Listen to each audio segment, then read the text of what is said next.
Gracias, presidente. Señorías, ¿se acuerdan de María la semana pasada, que estaba agobiada porque tenía que pagar el impuesto de sucesiones, ese tan injusto que Hacienda le hacía pagar por un valor irreal de la casa que iba a heredar? Bueno, pues esta semana va a hacer la declaración de la renta y no va a la gestoría, ha pedido cita en Hacienda. Miren, María percibe un sueldo bruto de 18.000 euros anuales y no pagará impuestos sobre los 10.600 euros, que es lo que, según Hacienda, María necesita para cubrir sus gastos de supervivencia, lo que se denomina el mínimo personal y familiar, una cifra que, por cierto, lleva sin actualizarse más de una década, como si la vida no subiese.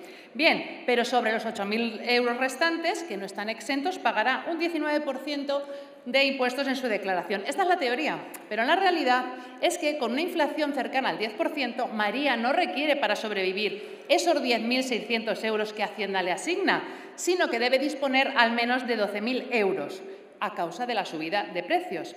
De modo que la inmisericordia ministra de Hacienda va a obligar a pagar IRPF a María por la parte de renta que ésta necesita para dar de comer a sus hijos. Esa es la deflactación.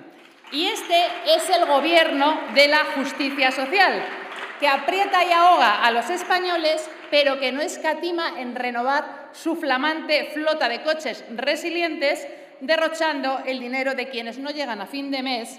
El Gobierno al que no le tiembla el pulso para obligar a los gasolineros a poner dinero de su bolsillo, a arruinarse y cerrar sus negocios con la finalidad de financiar su nefasta gestión económica de la crisis que padecemos en España. El Gobierno que no duda en seguir pagando peajes al separatismo para tapar sus vergüenzas. Señorías del PP, las propuestas de su moción son necesarias y de alguna manera quedan alineadas con las de Vox, lo que denota que el nuevo Gobierno de Castilla y León, que va a ahorrar en gasto político superfluo 1,5 millones de euros solamente en esta legislatura, este Gobierno está siendo una buena influencia en sus iniciativas. Miren, desde Vox llevamos exigiendo a este Gobierno de la ruina desde principios de 2020 una reducción del desmesurado gasto público innecesario. Y eso es objetivo, innecesario es objetivo. Entonces, desde que lo llevamos pidiendo no había ni pandemia, ni guerra, ni inflación. Y es lo que dije en mi primera intervención en este hemiciclo allá por febrero de 2020, con motivo de los acuerdos de estabilidad presentados por la señora ministra de Hacienda para ella y haciendo ruina para los españoles. Ahí manifesté nuestra posición sobre la necesidad de acabar con todo gasto público improductivo y sin demanda social, es decir, chiringuitos y excedente político, y advertimos de las fatales consecuencias de seguir bajo una situación de déficit del 3% en 2019.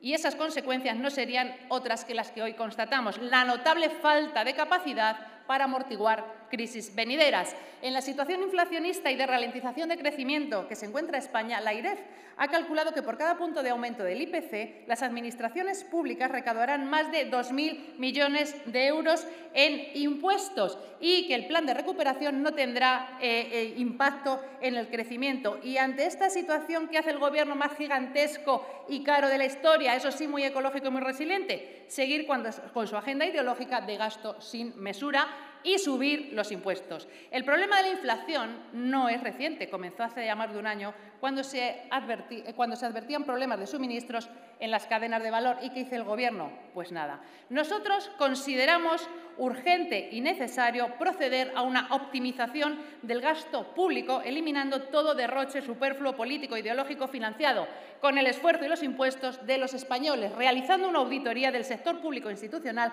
hoy compuesto por 5.134 entes que cuentan para el año 2022 con un presupuesto de gasto de 55.158 millones de euros. Eso supone el pago de pensiones contributivas de 5 meses, supone contratar a 1.103.000 médicos y supone construir 220 hospitales.